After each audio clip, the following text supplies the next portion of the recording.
하나님이 우리를 한 번도 실망시킨 적이 없으신 게 분명하죠? 예. 2절의 가사에 보면 지나간 모든 세월들 돌아보아도 그 어느 것 하나 주의 손길이 아닌 것이 없다 하는 것을 우리가 이제 느끼게 되어지리라 믿습니다. 기독교는 사회에 무엇을 주는가 네 번째, 오늘 이제 마지막 네 개의 챕터를 우리가 같이 하는데 그 네 개의 챕터의 주제, 큰 단어 세 가지가 있습니다. 하나님은 사랑으로 다스리십니다. 사랑으로 다스리는 것을 교회가 어떻게 드러낼 수 있느냐? 섬기는 겁니다. 그러면 그 섬기는 일을 어떻게 할 수 있는가? 그것은 내가 그리스도를 만나서 그리스도의 넓이와 깊이와 그리고 길이와 이런 것들을 내가 알 때 비로소 세상을 섬길 수 있고 그리스도의 사랑이 이 세상을 다스리는 그런 법을 알게 한다는 거죠.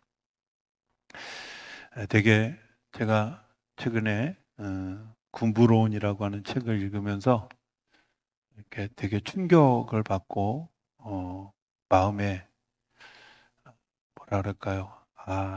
정말 전율을 느끼게 했던, 성경에서 못 느꼈던 전율을 느끼게 하고, 또 사실은 제가 이 발언을 하고 나면 되게 위험한 일인데도 불구하고 제가 그때 느꼈던 그런 그 감정들 때문에 제 마음속에 같이 기도하게 되고 또 저를 돌아보게 했던 그런 그 한 구절이 있었습니다. 알렉산더 대왕이라고 하는 분은 별명이 정보광입니다.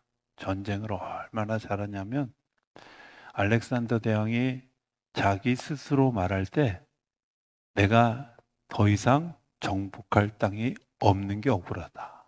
이럴 정도로 세상을 정복해 갔던 굉장히 대단한 그런 능력 있는 왕이었습니다. 근데 그가 그렇게 세상을 다 정복하는데 정복 못한 게 하나 있어요. 그 정복 못한 게 뭐냐면 자기 자신.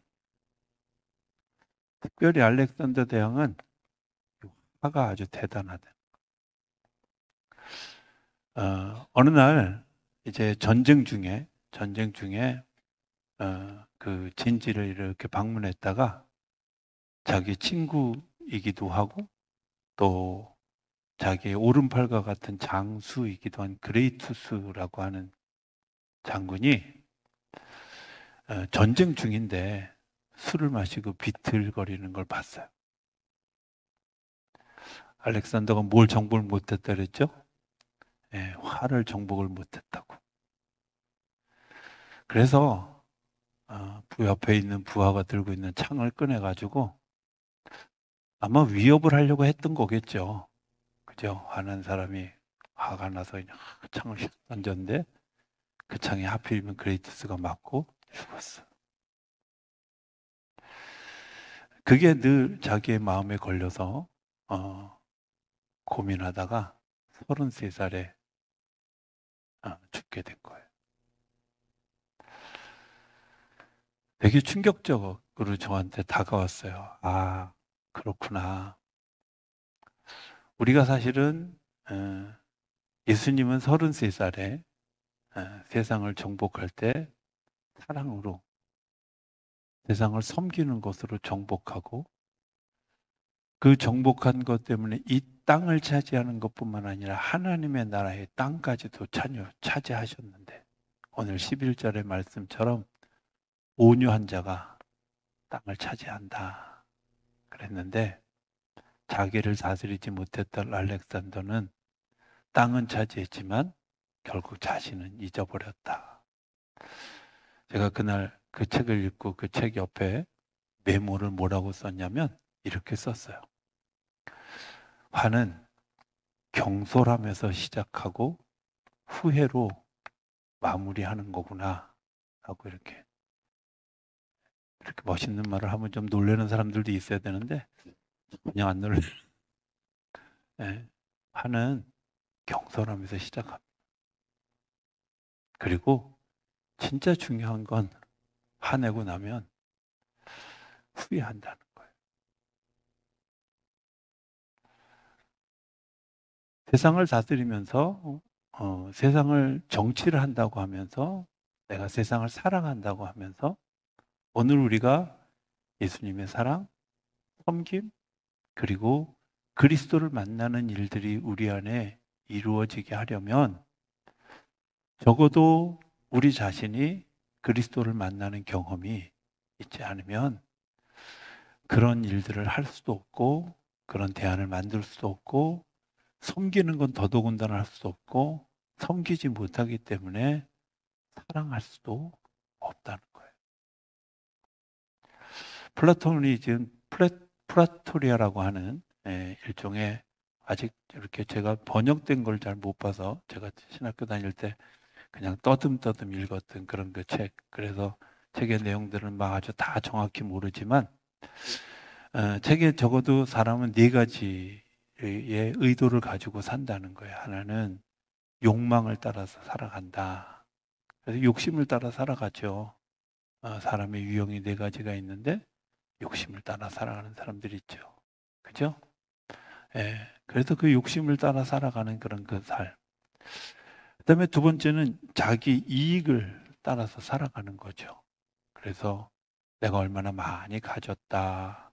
그런 것을 자기의 삶의 자랑거리로 삼는 사람들이 있죠. 또 다른 사람은 정치적인 그런 욕심을 가지고 사는 사람들이죠. 그 사람들은 별로 쓸모없는 명예, 권력 이런 것들 때문에 자기의 목숨을 걸고 그것을 추구하기 위해서 삶을 살아가죠. 한편 네 번째는 관조적 삶의 의미, 가치 이런 것들을 생각하며 살아갑니다. 생각해 보면 그 플라톤의 그 책들을 이렇게 읽으면서 제가 다시 정리하면서 그런 생각이 들었어요. 그게 전부 땅이죠. 욕심을 부리는 것도, 우리 이익도, 권력도, 삶의 의미도 결국은 이 땅과 이 땅을 다스리는. 어쩌면 예수 믿는 사람들에게 정말 하나님이 우리에게 이 땅을 주시겠다고 약속하신 일들은 뭘까 생각해 보면 예수님이 승천하시면서 하셨던 이야기, 우리가 잘 아는 것처럼 사도행전 1장 8절 오직 성령이 너희에게 임하시면 너희가 권능을 받고 예루살렘과 온 유대와 사마리아와 땅끝까지 이르러 내 증인이 되라. 읽으면 읽을수록 제가 마음속에 감동을 이렇게 새롭게 주어지는 일들을 경험하게 돼요. 성령 받지 않으면 어떤 권능이 생기지 않는데 성령 받은 사람에게는 권능이 있다는 거예요. 그런데 어떤 권능이 있느냐면 사랑할 수 있는 마음들이, 성령 받은 사람들의 특징이 뭐냐? 사랑하는 거죠. 사랑하는 것이 겉으로 드러나는 모습으로 나타나는 것, 그게 섬기는 겁니다. 사랑 없이 섬긴다? 불가능합니다. 네, 연기하는 거죠. 사랑 없이 내가 잘 섬길 수 있다? 네, 하나님의 일들을 모욕하는 겁니다. 섬기는 건 내 안에 사랑이 있어야지 섬겨지는 거죠. 다른 사람 앞에 무릎을 꿇고 스승이 제자의 발을 씻는 거, 그거 사랑이 없으면 불가능한 일이죠. 부모가 자녀를 돌보는 거, 그거 사랑 없으면 불가능한, 다 섬기는 거잖아요. 자다가 일어나서도 젖을 줘야 되고 아이가 불편할까 봐 얼른 기저귀를 갈아줘야 되는 일들 뿐만 아니라 아이들을 다 돌보는 일들, 사랑하기 때문에 섬기는 거죠. 사랑하기 때문에 할 수 있는 거죠. 그런데 그 사랑을 할 수 있는 건 성령께서 우리 안에 임하여지시는데 그 임하여진 것 때문에 내가 그리스도를 만난 그 경험이 있는 그것 때문에 우리 안에 시작되어진 게 예루살렘, 유대, 사마리아. 좀 제가 이렇게 깊이 생각해 보면 이런 거 아니겠어요? 나랑 친숙한 사람, 익숙한 사람, 내가 별로 관계하지 않아도 되어지는 사람, 사마리아 사람들을 원수처럼 여겼는데 원수까지도 그리고 내가 전혀 알지 못하는 그 사람들에게까지도 이 영향력을 전하는 게 교회가 해야 될 일이죠. 김영석 교수님이 챕터 11번에 사람들이 왜 교회를 떠나는가 하는 질문을 이렇게 던졌어요. 왜 교회를 떠나는가? 왜 떠날 것 같아요?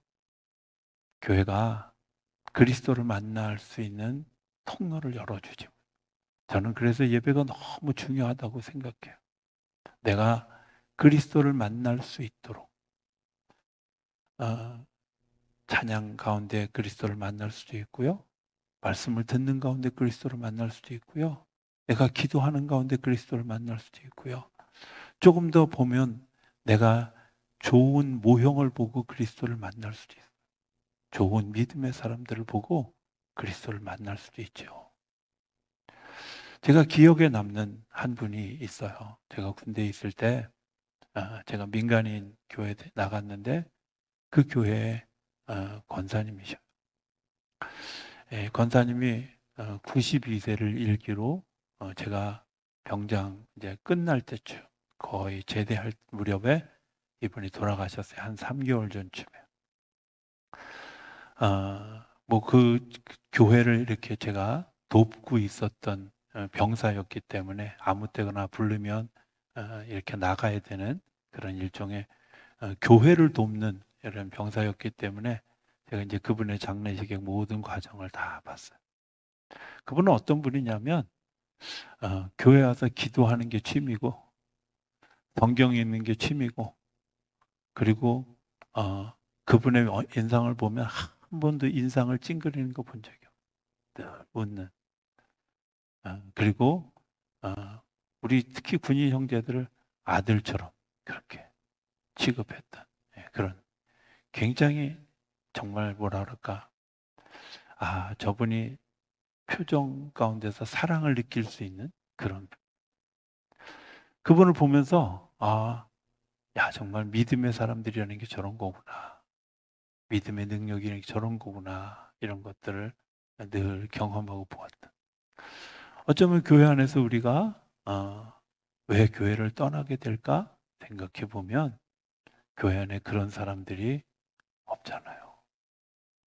그런 사람들이 더 많아져야 되고 그런 사람들이 더 확산되어야 되는데 그렇지 못한 경우를 더 많이 보게 되죠.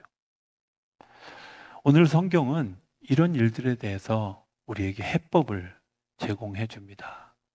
3절인가에 보면 3절인가요? 4절인가? 3절 여호와를 의뢰하라. 네. 여호와를 의뢰하고 선을 행하라. 땅에 머무는 동안 그의 성실을 먹을거리로 삼을지어다. 제가 이 말씀을 그대로 그냥 연결하면 이런 거예요. 내가 하나님과 관계하는 거죠. 하나님과 관계하는 거예요. 하나님을 통해서 배우는 거예요. 예수 그리스도를 통해서 배우는 거죠. 우리는 배워야 사실 배운 대로 하는 거잖아요. 본 대로 하는 거거든요. 근데 내가 모델을 본 적이 없어. 내가 모델을 들은 적이 없어. 사실은 설교하는 내용이 전부 뭐예요? 하나님이 이런 분이십니다. 하나님이 이렇게 행하십니다. 하나님이 이런 마음을 가지셨습니다. 이게 설교잖아요. 그런데 우리가 그 하나님을 그렇게 들었는데도, 그렇게 보았는데도, 그렇게 경험했는데도 하나님과 연결되어지지 않아요. 하나님과 의논하지 않는 것. 하나님께 질문하지 않는 것. 오래된 습관이긴 합니다만은 가끔 중간중간 은혜 없을 때 잃어버리기도 하고 그랬지만 목회 초창기에 되게 방향을 잡지 못하고 어찌해야 좋을지 몰라서 힘들어할 때 하나님이 제게 주셨던 사인이 있었어요. 제가 이렇게 좀 뭐랄까 하나님 나라의 DJ가 되고 싶은 디스크 자키가 되고 싶은 그런 마음이 있어서 하나님 오늘 신청곡이 뭐예요? 메모해서 주세요. 이렇게 질문을 아침에 하는 거예요. 새벽 예배 때 딱 나오면 요즘도 오늘 아침에도 여전히 하나님 오늘 듣고 싶으신 찬송은 뭐예요? 이렇게 물어보면 네가 유행가 불러달라고 하면 불러줄래? 그건 안 되죠. 예, 뭐 어제 아침인가 어젠가 그제 아침에는 갑자기 주 예수보다도 귀한 것은 없네를 부르시라 그래서 하나님이 이 아침에 부르긴 너무 높아요. 그랬다가 네가 나보다 더 귀한 게 많은가 보지? 그래가지고 제가 찍소리 못하고 네 하고 그냥 불러. 그죠? 수요일 날이었어요? 예. 아유, 그거 못 올라가서 얼마나 힘들었는지 몰라. 근데 어찌됐든. 자, 그런 의논하면서 제 마음속에 정말 평화가 임하는 건요. 이런 거예요. 찬송을 부르는 동안 내가 오늘 전해야 될 메시지가 달라지는 경우가 되게 많았어요. 저녁에 다 준비해 놓고 그리고 심지어 뭐 제가 성경책에 다 있지만 메모까지 다 해가지고 종이 한 장을 다 끼워서 그렇게 들고 나왔는데 찬송을 부르는 동안에 주님이 오늘 나에게 주시는 메시지가 이런 거구나 하고 바뀌는 경우가 되게 많아요. 근데 더 놀라운 건 성도들의 삶 속에서 내가 듣고 싶었고 내가 갈급하고 있었고 내가 고민하고 있었던 문제를 나에게 들려주셨습니다. 이런 이야기들을 꽤 많이 여러 번 듣게 돼요. 이게 교통하는 거구나. 이게 하나님이 함께 하시는 거구나 하는 거죠.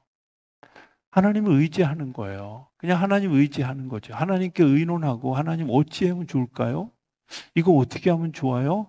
그렇게 질문하는 데서부터 시작하는 거죠. 두 번째는 여호와를 기뻐하라. 기뻐하라. 하나님이 기뻐하는 일만 하시면 돼요. 아멘이 안 될 줄 알았어요, 제가. 하나님이 기뻐하시는 일만 하면 돼요. 하나님을 근심하게 하는 일을 안 하시면 돼요. 되게 쉽잖아요. 근데 이게 또 그렇게 어떤 걸 하나님이 기뻐하실까?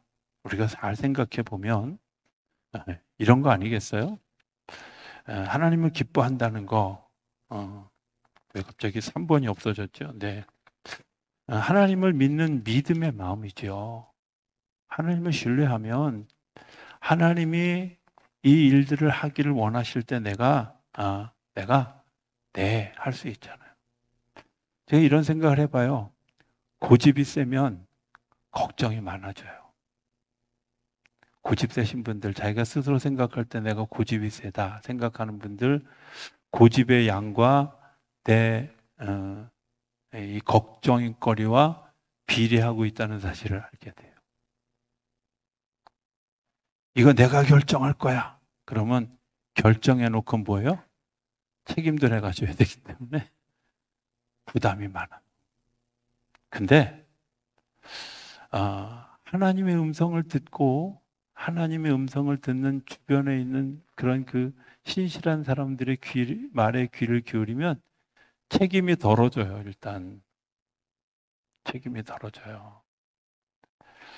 왜? 내가 혼자 책임지는 게 아니잖아. 하나님이 책임져 주시는 거잖아. 하나님을 신뢰하니까 하나님을 신뢰하는 일들을 우리가 믿음으로 반응할 수 있게 되는 거죠. 이스라엘 백성들이 가나안 땅에 가서 정탐하고 와서 가나안 땅에 못 들어갔어요. 왜 못 들어갔을까요? 하나님을 믿지 않는 거예요. 하나님은 분명하게 다 얘기해 준 거잖아. 거기는 젖과 꿀이 흐르는 땅이야. 곡식도 잘 돼. 심지어 거기 사는 사람들은 그 큰 곡식을 먹었기 때문에 크다는 것도 이미 다 암시해 줬어요. 근데 그걸 눈으로 본 사람들이 암시해 주신 주님의 말씀을 잊어버린 거죠. 그럼에도 불구하고 너희가 이길 수 있어. 너희가 정복하고 이길 수 있어. 내가 너희를 도와줄 거야. 내가 너희와 함께 할 거야. 이게 하나님의 약속이에요.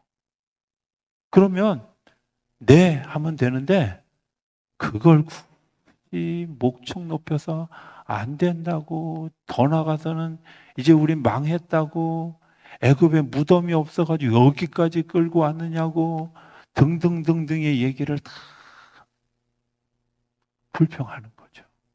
원망하는 거죠. 한번 물어봅시다. 하나님이 불평하는 걸 좋아하실까요? 감사하는 걸 좋아하실까요?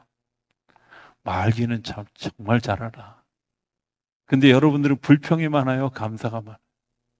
내가 말 안 할 줄 알았어. 생각해봐요. 우리 안에 얼마나 불평이 많은지. 하나님을 기뻐하는 일들은 내가 믿음으로 반응할 때 하나님을 기뻐하게 할 수 있는 거예요. 세 번째는 하나님께 맡기는 거예요. 그가 말씀하신 대로 나는 그냥 하는 거예요. 계산하지 마세요. 계산해봐야 내 머리만 복잡하고 내 산수 실력이 부족하다는 것만 알게 돼요. 그렇잖아요.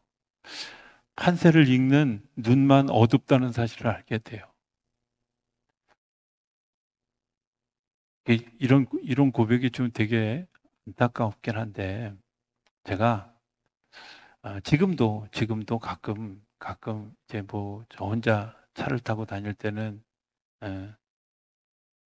강의나 또 목사님들의 설교나 이런 것들을 자주 들어요. 그게 뭐 이제 보통 그 아침에 이제 여기서 새벽에 아침에 수영 갈 때는 한 25분 정도 걸리니까 딱 25분 들을 만한 설교를 들으면서 가거든요. 제가 갈 때마다 무력감을 느끼는 게 있어요. 저분은 성경을 저렇게 보는데 왜 나는 저걸 못 봤을까? 이런 거.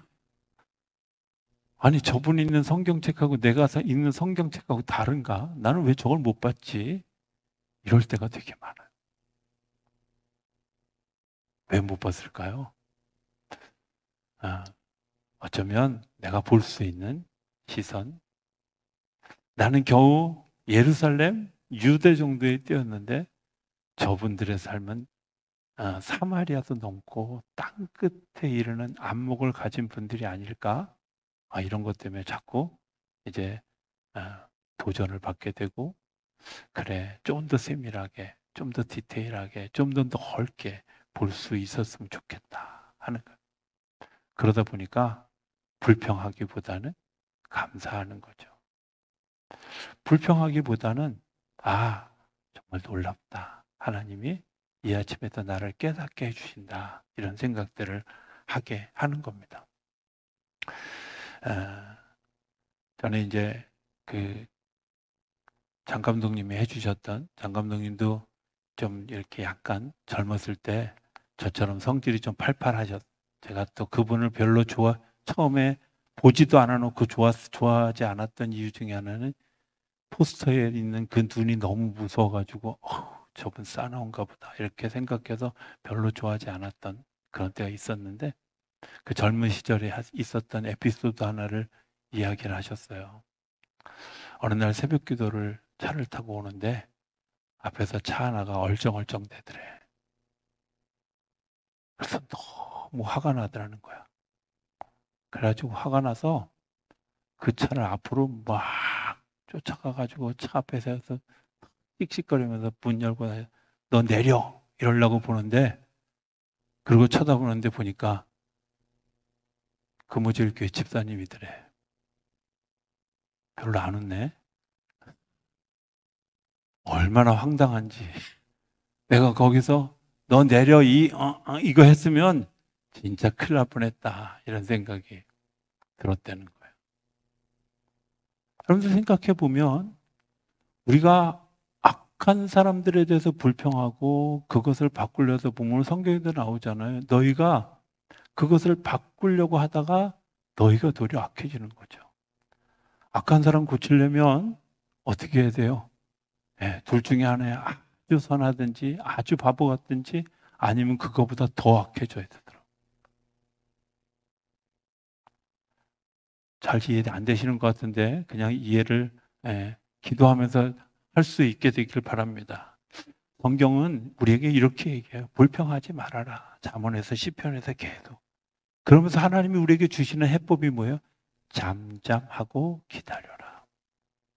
잠잠하고 기다려라. 하나님의 시간을 기다리라는 거예요. 우리가 생각해 보면 이거 내가 다 해야 될 일이라고 생각해요. 아니요. 내가 하나님께 맡기고 기다리는 시간이 필요한 거죠. 시간이 지나서 어떤 하나님의 시간이 이르면 이 시간에 하나님이 하나님의 방법으로 해결을 해 주신대요. 어떤 책에서 읽었는지를 제가 못 찾았는데 그냥 아마 유머집, 크리스찬 유머집 이런 데서 읽었던 것 같아요. 거기에 이런 이야기가 있어요. 어느 날 목사님하고 유대교회 랍비하고 둘이서 안식일에 골프를 치러 갔대요. 무슨 얘기인지 아시죠? 안식일에 골프를 치러 갔대요. 그러니까 랍비는 지금 쉬운 말로 얘기하면 계명을 어긴 거야. 그 두 사람이서 골프를 치러 갔는데 랍비가 골프를 치는데 홀인원을 했다는 거. 홀인원이 뭐냐면 한 번에 쳤는데 그냥 홀컵에 공이 들어가는 거예요. 이거는 평생에 한 번 있을까 말까 한 일이야. 근데 랍비가 딱 쳤는데 홀인원이 되는 거야. 너무 좋아하는데 목사님이 약간 열이 받았어. 그래서 하늘에다 대고 하나님 뭡니까? 안식일을 범한 저 랍비에게 홀인원을 주시다니요. 이러고 막 따졌어요. 그랬더니 하나님 뭐라 그러셨는지 알아요? 야, 제가 속 터져 죽을 거다. 왜요? 제가 홀인원을 정말 일생에 한 번 했는데 저거 사람들 앞에서 자랑도 못하고 왜? 안식일에 홀인원 했으니까 어디 가서 자랑도 못하고 말도 못하고 저 속 터져 죽을 거다. 이해되세요? 웃는 사람이 잘 웃어야 되는데 난 이런 말을 너무 못하는 게 터져 죽을 겁니다. 그렇잖아요. 하나님은 우리에게 허락하신 것이 허락한 게 아니라 사실은 우리 스스로가 아무것도 할 수 없도록 우리를 만든. 우리가 기억해야 될 게 있어요. 불평할 일이 아니라 하나님이 왜 이렇게 하셨을까? 그리고 여기에도 여전히 적용되어지는 이야기. 불평하지 말고 하나님이 하시는 일을 기다려라 하는 이야기죠. 민수기 12장에 보면 이런 이야기가 나와요. 참 이해 안 됐습니다. 제가 이거를 이해하는데 되게 오래 걸렸어요. 정말 최근에 와서 깨달은 거예요. 민수기 12장에 무슨 얘기가 나오냐면 12장은 13장에 백성들 중에 12명을 뽑아서 정탐꾼을 보내고 14장에 죽게 됐다고 우리는 이제 죽을 거라고 막 이렇게 얘기해서 14장에 내가 너희들의 이야기가 내 귀에 들린 대로 너희에게 행하리라. 그리고 14장에 이제 이스라엘 백성들이 광야로 다시 나가는 이야기가 나오는 걸 보면 12장은 뭐예요? 지금 가나안 땅에 당도하지 못했을 때야.